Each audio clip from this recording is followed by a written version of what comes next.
નમસ્તે મિત્રો, આપ જોઈ રહ્યા છો ભારતીય જનસંદેશ સમાચાર. હું છું દિનેશ કુમાર બાબરિયા, ભાવનગર. નમસ્કાર દર્શક મિત્રો, નવા વિડીયો સાથે આપ સૌનું હાર્દિક સ્વાગત છે. હું છું સોલંકી દર્શના.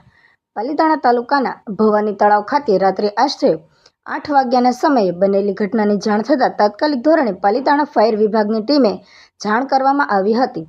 ઘટનાની ગંભીરતાને ધ્યાનમાં લઈને પાલીતાણા તેમજ તળાજા ફાયર વિભાગની ટીમો તાત્કાલિક ઘટના સ્થળે પહોંચી હતી અને તળાવમાં શોધખોળ કરવાની કામગીરી હાથ ધરવામાં આવી હતી. બંને ફાયર વિભાગની ટીમો દ્વારા જરૂરી સાધનો સાથે તળાવમાં સતત શોધખોળ કરવામાં આવી રહી છે. ઘટનાના પગલે સ્થાનિક લોકોમાં પણ ચિંતાનો માહોલ જોવા મળી રહ્યો છે. હાલ ફાયર વિભાગની ટીમો દ્વારા ભવાની તળાવમાં શોધખોળની કામગીરી ચાલુ છે. ઘટનાની વધુ વિગતો તપાસ અને શોધખોળ પૂર્ણ થયા બાદ સામે આવશે. અહેવાલ બ્યુરો દિનેશ કુમાર બાબરિયા, ઘેટી. આપનું નામ? નામદેવ. શું ઘટના બની? બસ રાતે 8 વાગે બાબલો ઘરેથી નીકળી ગયો, 9:30 વાગ્યા સુધી આવ્યો નહીં અને ફોન એ ઘરે મૂકી ગયો. આપણને થોડુંક એમ થયું કે ક્યાં ગયો હશે ફોન ઘરે મૂકીને. એના ભાઈબંધ દોસ્તારને બધાને ફોન કર્યો, એ કે નહીં અમારી પાસે તો આવ્યો જ નથી. હાલ તમને કેટલા વાગ્યા ખબર પડી? બસ 9:30 પછી 9:30 પછી એટલે પછી બધા ભાઈબંધો આવી ગયા, ગ્રુપ વાઇઝ જુદા જુદા સ્થળોએ, bus stand, railway station, Shetrunji dam, બધે જુદા જુદા ભાઈબંધો ગ્રુપ સમેત બધા ગોઠવાઈ ગયા તપાસ કરવા. બરાબર. પછી કોઈક ભાઈબંધને માહિતી આપી કે ભાઈ આ બાજુ ગાડી પડી છે, તમે જોઈ આવો. એટલે બધા અમે દોડતા અહીંયા આવ્યા. બરાબર. અહીંયા આવ્યા ત્યાં જોયું કે અમારી જ ગાડી છે આ. એટલે બધા પછી સાહેબોને બધાને બોલાવી લીધા. તમને કાંઈ શંકા કોઈ ઉપર કાંઈ? નહીં, કોઈ જાતની નહીં. કોઈ ઘટના બની હોય કોઈ શંકા? નહીં, કોઈ જાતની કોઈની ઉપર શંકા નહીં. બરાબર. ટૂંકમાં કાંઈ ઘરે કોઈ જાતની માથાકૂટ હતી એવું કાંઈ? ના, કાંઈ નહોતું બન્યું. 7:15 તો દુકાને બેઠો જ તો અમે હારવાર ચા પીધી 7:15. પછી ઘરે આવ્યો, ઘરેથી 8 વાગે નીકળી ગયો. ઘરે તો સમજી લો એના ઘરેથી નહોતા, એટલે માથાકૂટ કોની સાથે થાય? નહીં, આ તો કદાચ ના 8 વાગે ઘરેથી નીકળી ગયો. બરાબર. એટલે કોઈ ઘટના ઘટી નથી? કોઈની ઉપર શંકા નહીં, કોઈ એવો ઘર્ષણ નહીં, કોઈ જાતની માથાકૂટ નહીં. અચાનક સાથે નહીં. અચાનક ભાઈને કાંક હુજ્યું આવું? ગમે હારું એના મનમાં હુજ્યું. બસ એટલે. સાહેબ આપનું નામ? ગોલ જયવંતસિંહ. જયવંતજી, આ ઘટનાની ક્યારે આપણને જાણ થઈ? 10 થી 11 વાગે અમને જાણ થઈ છે ને તાત્કાલિક ધોરણે ફાયર ટીમ અમારી પહોંચી ગઈ હતી. રાતની કાર્યવાહી હજી શરૂ છે.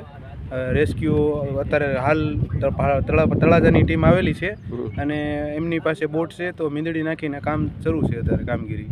બરાબર. હાલ કોઈ આન્સર મળ્યો આપણને? ના, અત્યારે કોઈ હજી કોઈ રિવ્યુ મળ્યું નથી કાંઈ. તો કામગીરી ચાલુ છે. બરાબર. તો રાત્રિના કેટલા વાગે આપ અહીંયા હાજર થઈ ગયા હતા સર્વે? અમે 10 થી 11 વાગે અહીંયા હાજર થઈ ગયા હતા. જેવો અમને મેસેજ મળ્યો એટલે અમે હાજર થઈ ગયા. અને પછી અત્યારે તળાજાની ટીમ અને પાલીતાણાની ટીમ સંયુક્ત રીતે કામગીરી કરી રહી છે. આપનું નામ? આશીષ કાગ, તળાજા ફાયર બ્રિગેડ. આશીષભાઈ, આ ઘટનાની જાણ આપને ક્યારે થઈ?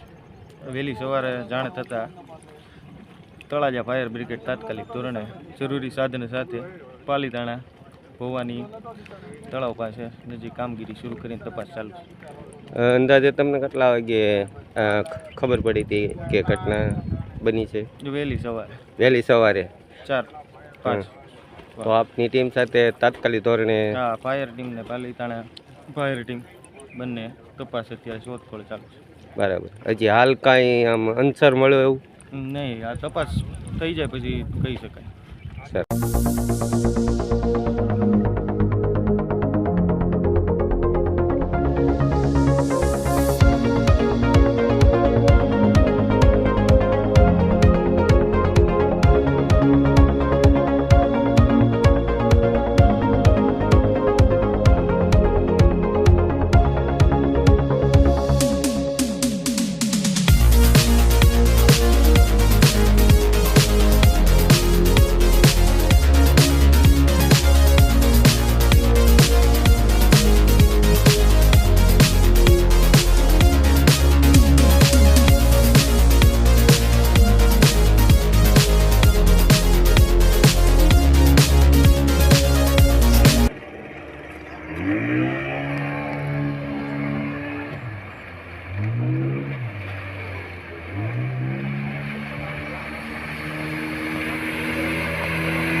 થોડું કહેતા યાર